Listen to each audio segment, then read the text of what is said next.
Se alguém quisesse fazer uma leitura de nossa pátria, dessa pátria pela qual juramos morrer em cada hino cantado nos pátios da escola, essa pátria que levou vidas de jovens em suas guerras, essa pátria que enterrou gente em campos de concentração, se alguém quisesse fazer um registro exato dessa merda, deveria então ver o corpo da tia Encarna. Somos isso como país também. O dano sem trégua contra o corpo das travestis, a marca deixada em determinados corpos de maneira injusta, casual e evitável, essa marca de ódio.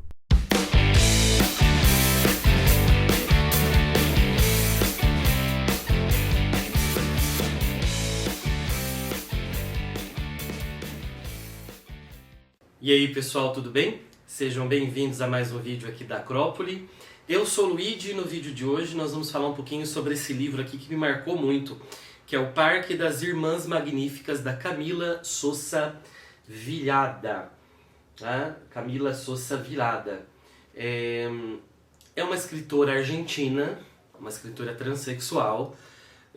Tem bastante coisa aqui, pelo que eu percebi, não sei se baseado em fatos reais, mas muita coisa inspirada na própria vida dela, porque também é história de travestis, de algumas travestis da cidade de Córdoba, na Argentina. O livro saiu no Brasil pela Tusquets em 2021, a Tusquets, que é um selo, pelo menos do Brasil, né, um selo da editora Planeta, e é aquele tipo de editora, né, de selo, de literário que é conhecido pela sua identidade visual, né? As capas da Tusquets são todas iguais, assim, pretas, né? Com só o que muda a imagem e evidentemente o título, né? Então ela é bem reconhecível, assim. A tradução ficou a cargo de um escritor brasileiro bem conhecido, que é o Joca Reinders Terron. E se você caiu de paraquedas por aqui, seja muito bem-vindo. Esse é o canal Acrópole Revisitada. Eu sou o professor Luigi, sou escritor, e aqui no canal tento passar para vocês um pouquinho desse universo da literatura. A gente fala do clássico ao contemporâneo, de brasileiro a estrangeiro. A gente tem uma certa predileção pela brasileira contemporânea, mas a gente fala de tudo. Por exemplo, esse livro que é de literatura argentina e da melhor qualidade. E então eu peço para que você se inscreva no canal, ative as notificações, assista mais vídeos, todo aquele pacote para me ajudar a crescer aqui no YouTube, que inclusive não está entregando mais os meus vídeos, assim. Mesmo para os inscritos, as pessoas estão dizendo que os vídeos não chegam. Então, ative o sininho, se inscreva e me ajude aí a fazer com que o YouTube também entregue os meus vídeos, porque as pessoas não estão conseguindo assistir porque não aparece a notificação, não aparece como sugestão o meu vídeo para as pessoas, tá bom? Então vamos falar aqui do Parque das Irmãs Magníficas. O Parque das Irmãs Magníficas. E eu já estava logo mandando uma pronúncia francesa, né? Um magnifique. É força do hábito, né? Para muita gente que sabe que eu sou professor de francês também. Bom, gente, esse livro fala do dia a dia de uma travesti prostituta, uma jovem travesti prostituta na cidade de Córdoba, da Argentina. Do dia a dia dela, dos programas, da relação dela com outras travestis, da dificuldade que é ser uma travesti e não ver outra saída para a vida a não ser a prostituição. Tem momentos que ela fala, inclusive, que empurram você para a prostituição, porque todo mundo fala que quando percebe que a pessoa se descobre travesti, né, que se entende como uma transexual, a própria sociedade já vai empurrando essa pessoa para a prostituição e não há outra saída para elas, né? Inclusive a gente pode olhar aqui no Brasil, que inclusive é o país que mais mata, né, LGBTQIA+, ou seja, é o país que mais tem crimes de ódio, né, contra essa população. Na Argentina não é muito diferente, né? Há trechos bastante fortes, inclusive o que eu li no começo, né? Tem outros trechos que eu gostaria de ler para vocês aqui, mas não dá para ler por causa dos palavrões, aí o YouTube ia cortar mesmo a gente aqui.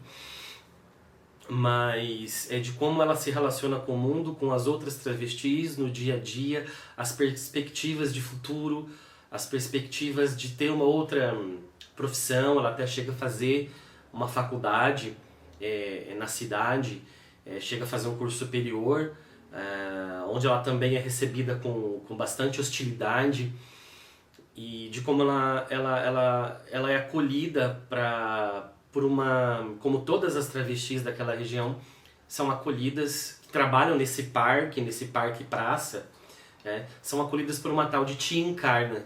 A Tia Encarna é uma espécie de matriarca das travestis, que acaba colocando elas sob o mesmo teto, sob uma certa proteção ali, de bastante cobrança às vezes, mas de uma certa proteção e de uma tentativa de uma criação de uma certa comunidade onde elas possam se ajudar, onde elas possam se sentir acolhidas de certa forma. E a narradora, que também se chama Camila, né, por isso a gente pode apontar para uma autoficção aí, por que não? Você que não sabe o que é autoficção, já fiz vídeo aqui no canal sobre autoficção, o que é autoficção. É um vídeo já antigo, talvez eu tenha que atualizado, mas também já resenhei outros livros de autoficção que é o tema do meu doutorado, né, que é essa mistura de autobiografia com ficção, com os personagens principais tendo os mesmos nomes dos escritores, né, escritoras. E é um livro que fala, gente, bastante sobre esse ódio, né? Esse ódio que a população tem com as travestis, o que é uma coisa muito maluca, né? Porque é um ódio da travesti, é um ódio a si mesma, porque as pessoas que mais têm ódio são geralmente aquelas que escondidas buscam o programa com as travestis, né? São pessoas violentas, são pessoas perigosas, elas têm reações de ódio, reações de espancar mesmo algumas das travestis, né? Então, assim, elas vivem sob um risco o tempo todo, né? É um mundo muito homofóbico, né? O pai dessa narradora é homofóbico, fala muito mal da criança, depois dela quando adolescente, né? Porque a gente veio ver o livro em perspectiva também.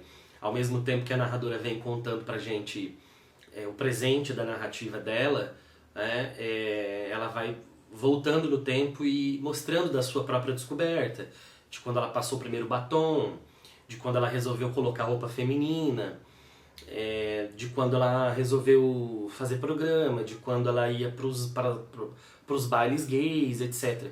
Então tem toda uma perspectiva de descoberta, de um retorno assim na mente da personagem, e a gente vai vendo a linha histórica dela, né? Ela que não é de Córdoba, que é uma cidade grande na Argentina, ela é de uma cidade próxima a Córdoba, uma cidade pequena, bastante conservadora, então você imagina quanto ela sofreu nessa sua descoberta da própria identidade. E é uma coisa muito difícil, né, gente? Porque ao mesmo tempo os sonhos que ela tem, os sonhos que as personagens têm, são sonhos bastante utópicos. São sonhos que elas mantêm, mas ao mesmo tempo elas sabem que nunca vão ser realizados porque a sociedade não permite que elas realizem, né? Elas sonham, mas elas não realizam. E a vida delas acaba mudando de certa forma a um certo momento, e é logo no começo da narrativa, quando uma criança, um bebê, é encontrado nesse parque onde elas esperam as pessoas para fazerem os programas. E a Tia Encarna, que é essa espécie de matriarca, ela pega o bebê e ela leva o bebê para casa e ela para tentar realizar o sonho dela, que é a maternidade. E então fala-se muito em maternidade também ao longo desse livro, que é muito interessante, já que elas não conseguem gerar uma criança de maneira biológica, mas isso não impede que elas sejam mães. Isso é muito interessante da gente ver, de como a Tia Encarna, ela praticamente abandona a vida dela de prostituta para se dedicar fielmente a criança, a criação desse bebê, né? Que ela fala para os vizinhos, que ela fala para a sociedade que é o filho de uma irmã que está adoentada, é um sobrinho dela, né? Porque a polícia nunca veio atrás, ninguém nem sabe de quem é aquela criança, de que família deixou ali. Então ela assume essa maternidade e essa criança, ela vai ser toda uma luz nova que entra na vida dessas mulheres. Porque para elas a vida é só sofrimento, é dificuldade, é violência. E de repente uma criança é uma simbologia de um renascimento, de uma tentativa de ver ou de ter algo bom em meio a tanto caos e a tanto trauma. E é tão interessante que o menino ele é chamado no livro de o brilho dos olhos. E é muito bonito isso, e justamente mostra essa simbologia de uma luz, de algo que traga uma ternura para a vida dessas mulheres tão sofridas. O estilo do livro, gente, é num tom bastante confessional, como eu disse, narrado em primeira pessoa, né? E narrado em perspectiva, para a gente voltar ao passado e ver algumas e ver todo o percurso dessa personagem principal. Às vezes eu acho que falta um pouquinho mais de saculejo na narrativa, assim, porque ela chega num tom, no momento que ela vai seguindo um tom que parece que não vai mudar nunca. Às vezes fica um pouquinho maçante, mas não fica muito ao ponto da gente abandonar o livro. Tá? E mais pro final, realmente, a gente vê algumas reviravoltas e vê a decadência de alguns personagens e de ver como a sociedade se volta contra essas mulheres. E uma das coisas bem interessantes no livro também, que há a inserção do insólito, do fantástico, do realismo mágico, como queiram chamar. Que é uma tradição muito forte na literatura latino-americana, sobretudo hispano-americana, né?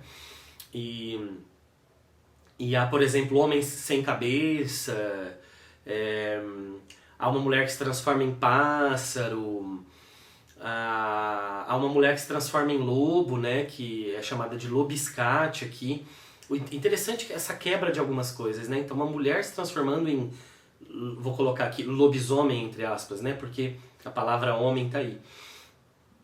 E na tradição, assim, que a gente vê da licantropia, né? São os homens que se transformam e não as mulheres. E de ver uma mulher travesti se transformando, né,